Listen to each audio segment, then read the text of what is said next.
We're starting again. Thank you very much for being here, all of you, in this part of the session, parallel session. We're on Wednesday morning, and we had planned to have a session about science and technology, and a more question included for circumstances, which is emergencies also. Then we have a panel of 4, as you know, I'm presenting them. Beside me is Juan Antonio Bermejo Domínguez. He's graduated in biology, master in big data, master in cartography, remote sensing and GIS, information system, geographic information system. And he's working in the Department of Digital Transformation Service of the island of La Palma, carrying the project La Palma Digital. Thank you very much, Antonio, for being here, sharing with us, all of you, and all of you for this time you are offering us. Secondly, Emilio Murias, the third person.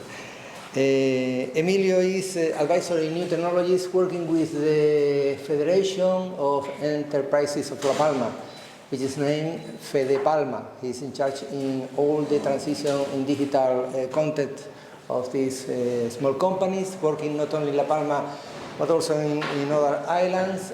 He has been involved in this transition in circular economy, being the Institute National of these processes, and he had last year the award of the best autonomous personal company in La Palma in that subject. Thank you very much, Emilio, for being here also.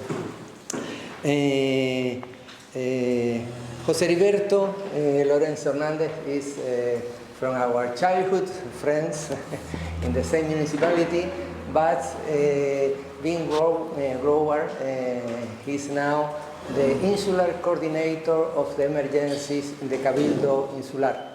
His background is he's a graduate in security and risk control by Las Palmas University, and he is working as the person who is in charge of all the emergency in the national park. For those, he is now in that current situation, very worried and in a very stressful way. And because of that, so much thanks, Jose, for being here in that condition. I don't want to ask you how many hours you sleep last night or the days before, because I guess that's just a few. Thank you very much for that. Ana Garcia, you know her, she's a philosopher, she's field doctor in astrophysics. She studies in Tenerife and also in Inglaterra. She did her doctoral thesis in atmosphere climate models, of course, and we know them because she's entrepreneur in this stargazing activity. Thank you so much, all of you.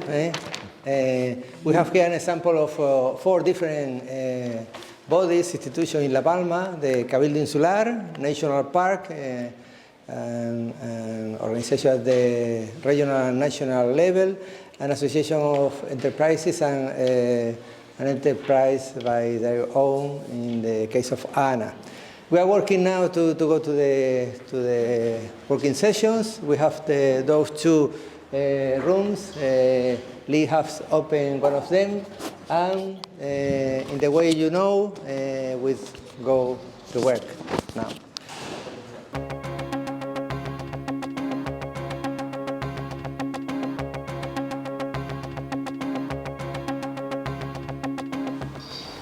Well, hello, everyone.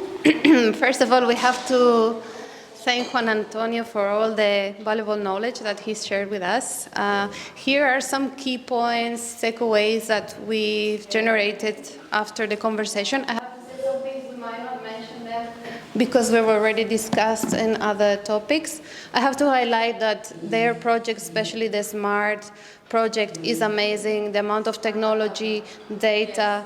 I put the links in the notes of the session. I think there are 3 links that are very, very valuable with open data about absolutely everything you can imagine, and also one specific link about all the data collected around the volcano as well. So some key takeaways that we have concluded after this session are how infrastructures, especially those relating to the mobility around the island and the communication, are essential, and these are needed to diversify the economy. They're also needed to retain young talent. One specific attracting remote working professional was something we discussed as a potential in the development of the island. Like, we can aim at having remote workers here as we have limited space to develop new industries. And also to support entrepreneurship. We've seen and discussed the access to this internet and digitalization in rural areas. So rural areas, we have an aging population. They are normally the ones that are staying more in these rural areas. And also they're the most difficult to access due to the topography of the island. So that makes also a difficulty both in reaching them with the technology, but also in reaching them with the knowledge to apply this technology to their various businesses. And this brings me to the need for awareness, education, and funding. With our conversation, we've realized that the technology is already here. Like, they have amazing number of sensors that are capable of doing so many things, like monitoring in real time, like temperatures, air quality, mapping the risks in the island, being able to see which area is in risk of the fire, and sending alerts to those phone numbers that need to evacuate their houses. Like, the deployment is amazing. We just need for people to learn how to use this technology and absorb it and use it for their businesses and everything. Yeah, and then one key thing that we've discussed also throughout the session is how to retain young talent, and the educational offerings in La Palma need to be improved. Perhaps it cannot be about every subject in university degrees, but he highlighted some that I think are very important, like astrophysics, marine biology, and natural risk management are things that happen here, that La Palma is a pioneer on these areas, so why not having the education in here as well? And I think that's, do you think it's something to add?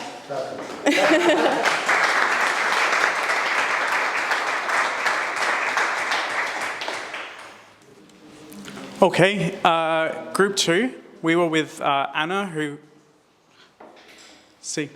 we were with Anna. And Philip. Yes, I know, I remember.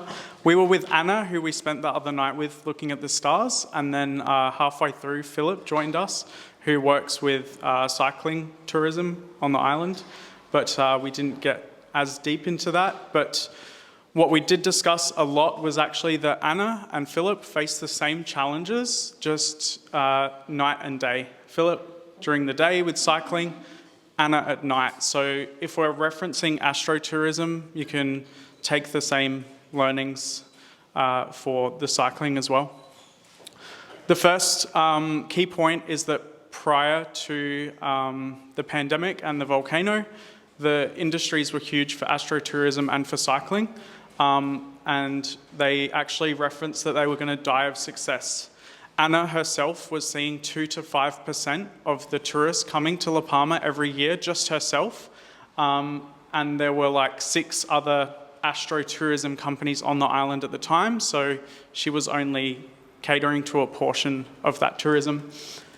She also spoke about the potential for investing into not just astrotourism, but in terms of the science and research and tech in the industry. And there's some information she's going to get to us, but she has said that for a €1 investment into research, there's a €4 return for La Palma. And for the technician-related industry for the equipment and the telescopes, the valuation for that on La Palma is €9 million a year. So can you explain a little more about that? Very interesting technician related. That's kind of all I have to say about it, actually. She mentioned this, and she's going to get us the study or the facts from some other academic on the island. Can you explain this a little more, how the €1 turns €4 in return? Like I said, she mentioned it, and it's actually a study or some facts that come from another academic, so she's given us the contact. And what's the basis of it? What's been measured there? That's all yeah. Short point, it's investing in infrastructure, what she's mainly talking about. And it's the same in cycling also. Again, you have to invest a little bit in infrastructure, which is functional, and give the companies, the private companies, the possibility to use this infrastructure. And then you generate a lot of money with the tourism you create, because you have a better quality, and the return of investment in these special tourist companies is very big, and all what is generated from the small companies here on the island stays on the island, because we are specifically astrotourism. I think she has this for the astrotourism, but there are studies from the Alps where it's functioning cycling tourism, and you can see that the special tourism departments generate always a very big return of investment. Yeah, I think if ever you want to use that. Yeah, you have to have the studies for it. She's coming back to us with the sources for this. She just mentioned the numbers, and she said, I need to get back to you with the sources. So that's... Can I ask another question? This is more maybe taking a step back, all of the whole dying of success. Just to make sure that I get the picture right. Prior to 2019, they were going to die of success, meaning they had so much demand that they were incapable of supplying. Correct. And they had like 6 astrotourism companies then, and I think now it's only 2 on the island. And the 2 companies went from having 6 employees each to now having 3 or even 1. Because of COVID and the Yeah, reduced demand. The dying of success was the dying of success point was that there were too many companies in a not regulated space without any rules, and there was a lot of cannibalism and a lot of working against each other. So they died of success because it was too many people. And in cycling, you have to share the trail. There are no separate ways. So if you have too much cyclists, you always generate a problem. The saturation of the market. Yes. Okay. That regulated and not managed space. Yeah, at least before Philip came, when we were talking about dying of success, it was the demand and meeting the demand. But then as Philip came in, we started delving more into the management of astrotourism spaces and cycling spaces, and how these spaces aren't actually carved out for these industries. For instance, when we saw the stars the other night, we were on a road and there's cars coming. There's no toilets. For the cycling space, we have no dedicated space for cyclists, and actually cyclists are sharing common spaces with hikers that are coming from cruise ships that are not accustomed to having cyclists on their walking routes, get very upset with the cyclists, and it causes problems for everyone. So actually, the demand is huge. There's a lot of potential here, but there's no infrastructure, there's no spaces carved out to actually make these industries a true success, and it impacts the experience just like we had the other night. Also, a need to build skills to support these industries. In 2015, they had a large push on training for astrotourism, and that helped support the demand they saw at the time. And Anna said that there are opportunities available on the island. They're extremely expensive, but they're not sufficient enough anymore to actually get it back up to where it was before. And she does see that by developing the skills, this will create more work and interest in the area, which will help build up the numbers back to where it was prior to the pandemic. And one other cool thing that we discussed that I don't think we've learnt about before is that there's an old landfill site and we have the location.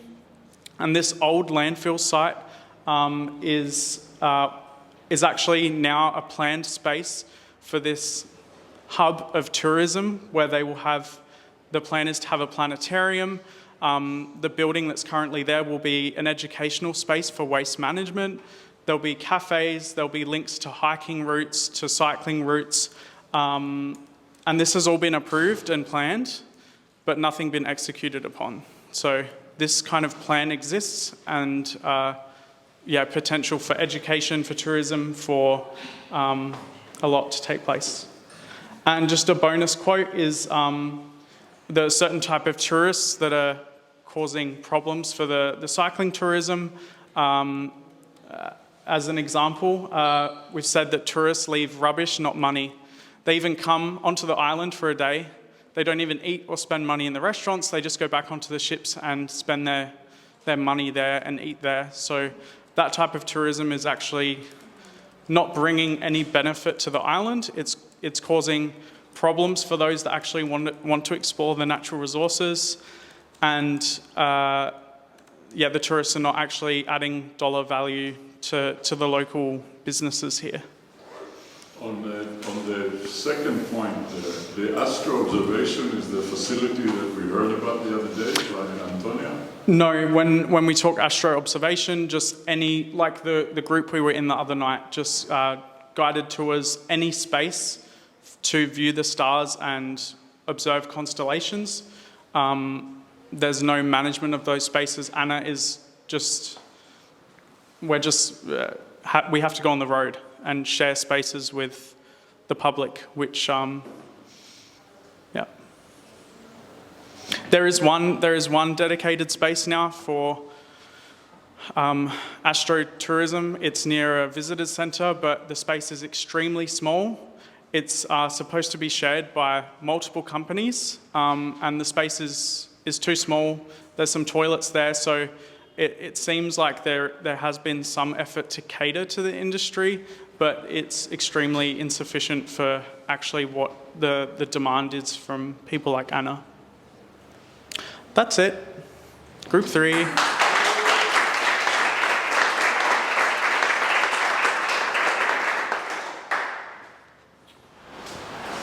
Okay, first of all, thank you very much, Emilio, for sharing all this knowledge with us. We have made a summary, and I will try to explain as best as I can. First of all, we were talking about the gap that exists in the companies, which is due to the problem that we have here in the island, that we have been talking about all these days, which is most of the people is adult people, which shows a resistance to change in sense of apply innovation and digitalization to the company, and it's like a loop that affect also to the attract of young people to the companies. Another one is the lack of innovation and entrepreneurship among the young people.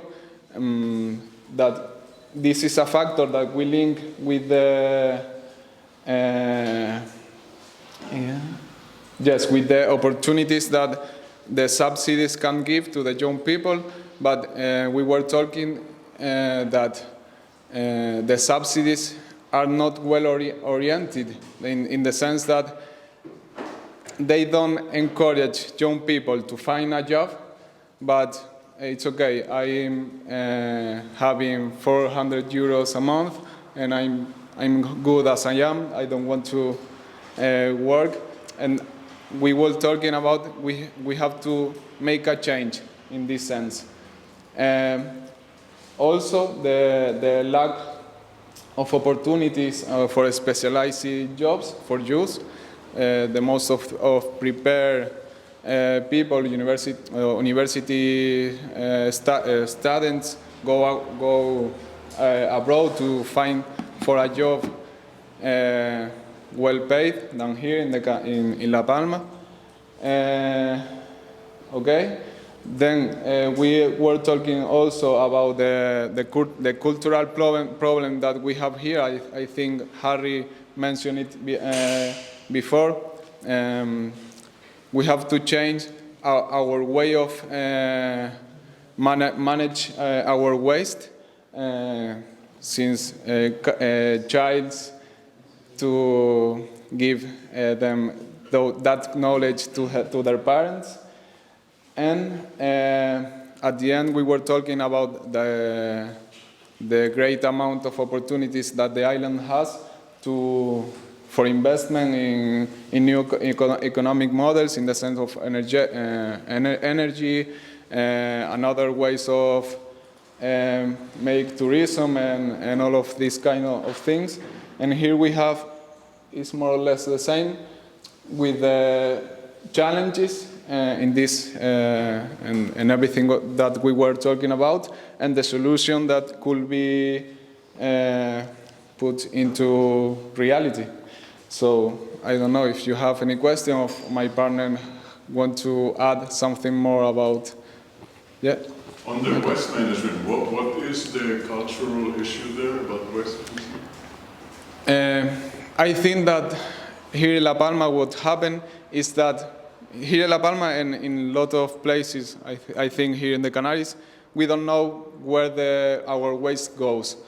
And we have the opportunity to use that, for example, the organic waste, that is the biggest amount of the bag, to use it as a compost. But I think the cultural problem is, I throw my rubbish there. I don't care where it goes. We don't know how is the mechanism of the waste management here in the island. But this is ignorance or resistance to? I think it's a mix of the two things. We don't have enough information to know how the waste is treated, but there are also a lot of people that doesn't care, so it's okay. But I think it's a mix. But there is also the project that Miriam is involved, and it has a great opportunity to cover all the island and try to manage our organic waste here in the island. Can I just make a quick comment about that? Because actually I just posted something in the social domain. Based on this conversation, we extracted that there is a need for an overall cultural shift into a circular economy type of mentality where we care about our waste, and there are more opportunities for repairs. And something that was brought up, that there is no notion of like repair and reuse. There is typically no parts or labor or the place that you can go and repair your things. So, and then going back to the initial topic, an overall consciousness, more environmental consciousness, and more clear instructions on how to recycle and the impact that the recycling has on the overall ecosystem and the health of the island. I think there's a little bit of a disconnect between what I can do with my own waste, with my own way of living, and the overall health of the island. I still would like to understand a little bit better whether the resistance there is due to not being conscious enough about it or whatever, or whether there is some cultural impediments against managing waste. I think we are not conscious enough about what we are producing in sense of waste. So if we are not conscious, we think everything is okay. The the plant of treatment of waste is infinite. We don't know. If you know how is the treatment plant right now, it's because you are interested in knowing it. From my point of view, if it's difficult for the people to know how is all the waste management problem in the island. I have a question, if we have time. In my personal opinion, and because I also work in waste management, I don't think people need to know about every single thing, right? Their job is to segregate their waste, which from what I'm observing right now, most people are doing. There is no litter problem. So, and from Miriam's presentation, we know that there is an island-wide composting initiative with these key containers. And so from a citizen's perspective, I feel like a lot of things are already being done in the right way. So is it more on the back-end side? Is it more on the planning side that we're not able to manage waste? Because I'm not sure how the individual drive will create technical infrastructure for waste management. In my opinion, as an outsider, they're very conscious already, and people love the island. It's super beautiful. Yeah. So But missing a link. one thing is love the island, and another thing is know the island and love what you know. If you, I love the island, I love the landscape, but if you don't know the real value that the island has, you are going to do things that will not improve that value. I think that's also a very good point, because I think that's an assumption, right, that we have right now. I have actually a different assumption, so it would be good to validate. You have this assumption that things are working well in terms of recycling. I feel, based on what I've heard, that it's not. Like maybe there's an initial investment that is happening now to have some sort of infrastructure where you can recycle, compost, etc., but that there's a problem with adoption. So maybe that's something that one of you guys can address. Yes. It would be very important. Well, I think in every island, and more in an island like this with 700 square kilometers, it's very a little island in the middle of Atlantic Sea. We have a big problem with the treatment of the waste. And of course, we're recycling, and we have a plan, and we have had so many laws to implement the recycling in the society. We have the yellow bag, the blue, and the all-in-one. The all-in-one is the big problem in this island. Why? Because we don't know what can we do with this, because this is our waste, this is our rest, and we put inside and then cover and cover and cover. And this year, we have a very big zone near the airport covered with the rest of the waste. This is the big problem. And now we're recycling, of course. We're recycling the yellow. Now we have a big problem with the organic, of course. But what can we do? Because we come so many products. What can we do with this, with the rest? This is the big problem. Because we can, so another island, for example, put in a ship and then go with another continent. This is no solution. So many years ago, we burned it, but this is not provided. It's not permitted. What can we do now? This is the big problem. So what I'm hearing is that there is an infrastructure problem, not a citizen, No, the citizen, yes. problem. It's not a cultural problem. No, more or less. I think I've That's a small citizen problem. For me, I'm German, living here since 1998, and for me it's a part of an educational problem, but this is getting very much better in the last years. The consciousness of the people has changed totally in the last few years here. I know the island much dirtier. You go to the north and you see plastic all over the mountains, and people are not throwing like before their rubbish to the barranco. Now we have an infrastructure problem and a little bit of an educational problem also to let the people know what do I separate and why, and where do I bring it.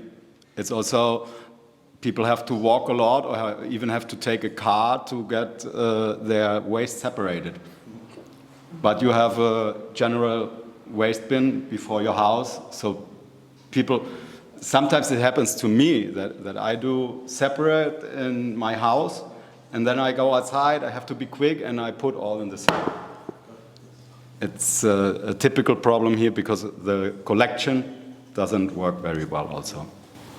I think we also have, we also have problems with the way we communicate things. Like, I mean, we want people to compost, but we don't spend enough money to do it. I mean, for example, in the TV, you can see publicity about everything, but you cannot see publicity about how to compost, or where can I go to compost, or what. There's places where I can do compost here in Palma. I do a lot of information and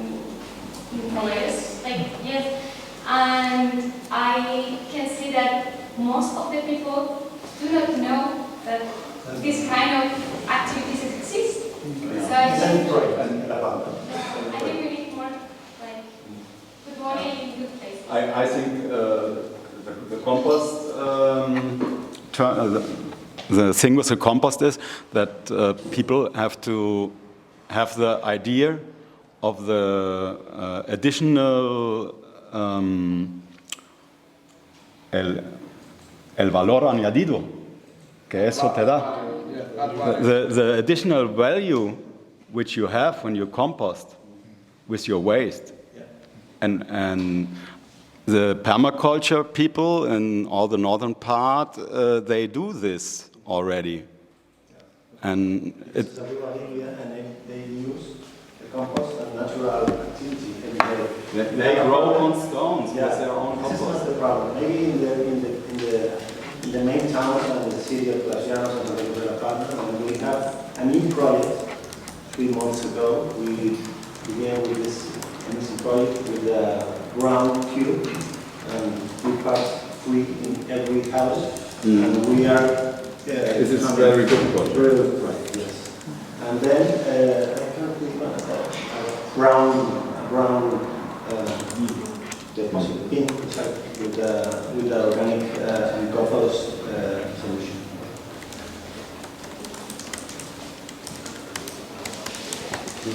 That's okay.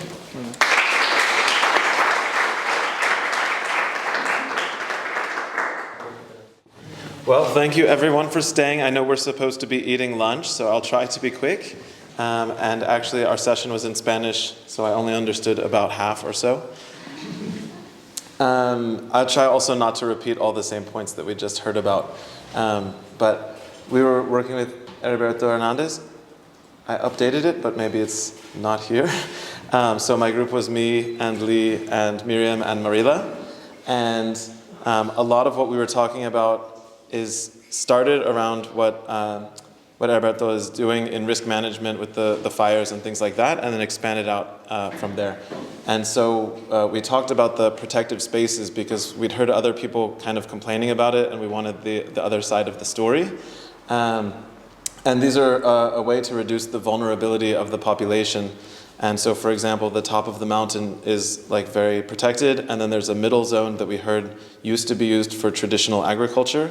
And this is like a buffer zone, and then underneath that is all of the societal economic developments. All of green is protected in this one. Yeah, here, this is great. So all of this. All green is protected. Mm-hmm. And then outside there should be a small barrier.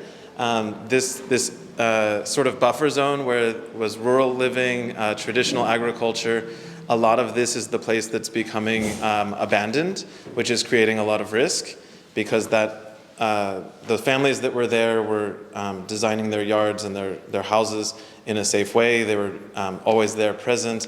Their animals were there eating things off the ground and things like this. And so this is actually helping to protect the biodiversity and the nature that's here.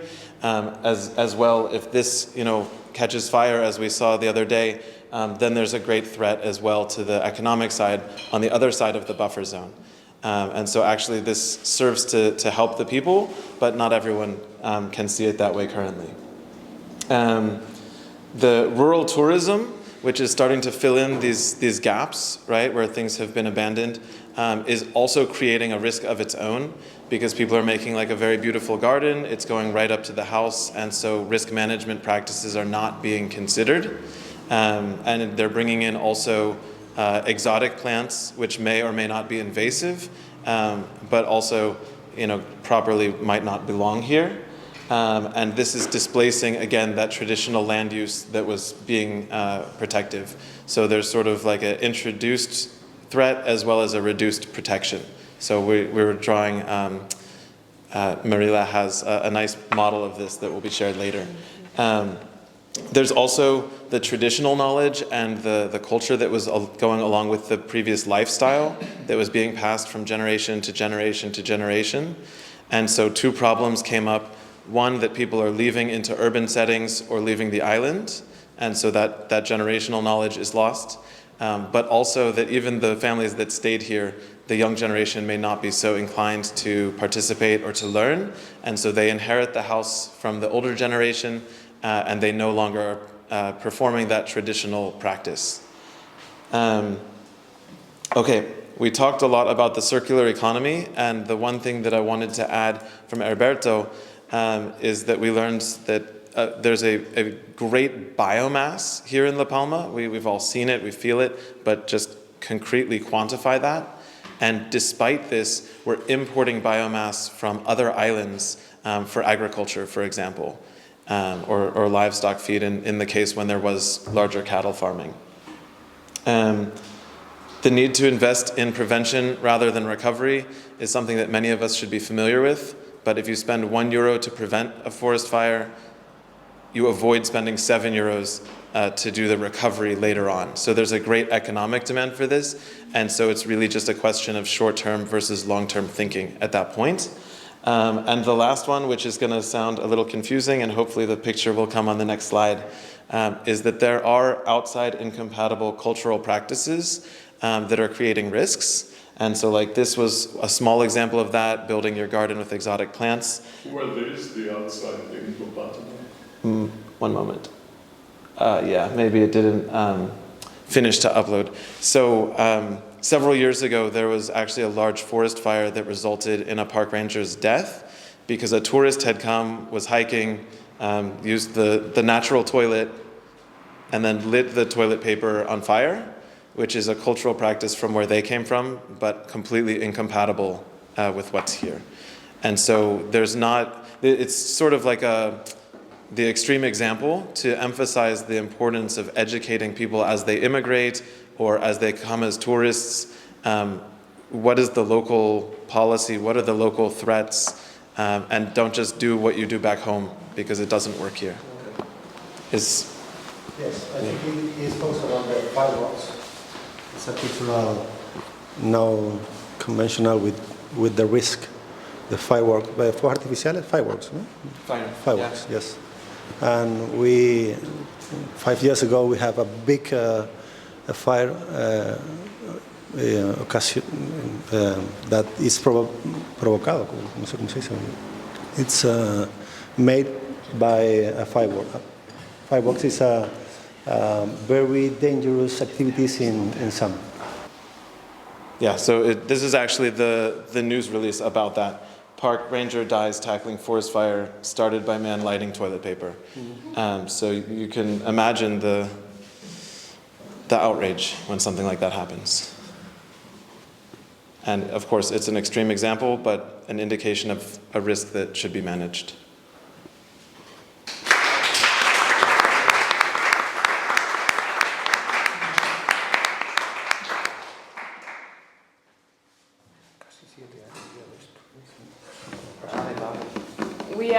We are 18 minutes after our usual lunch time, and we know that this creates a problem for the kitchen people.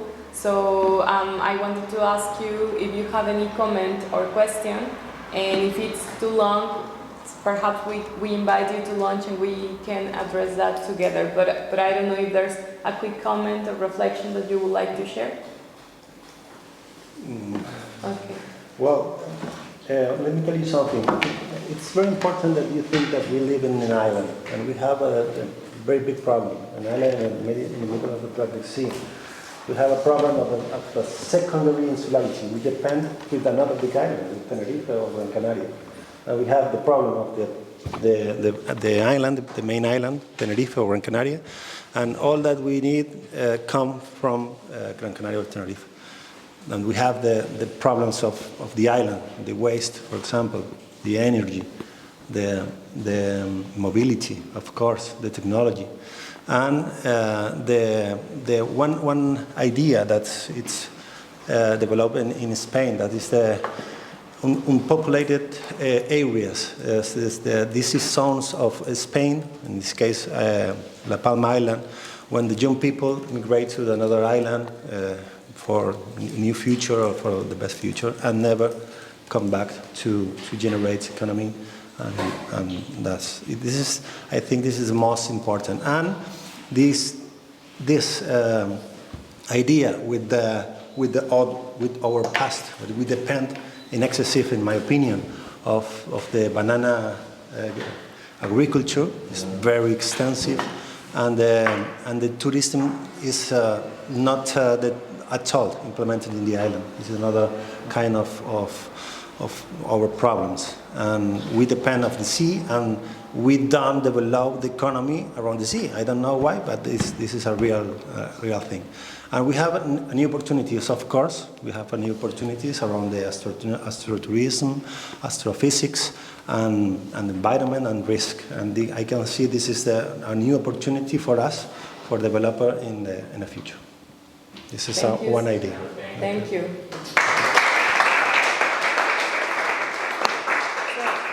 Thank you so much.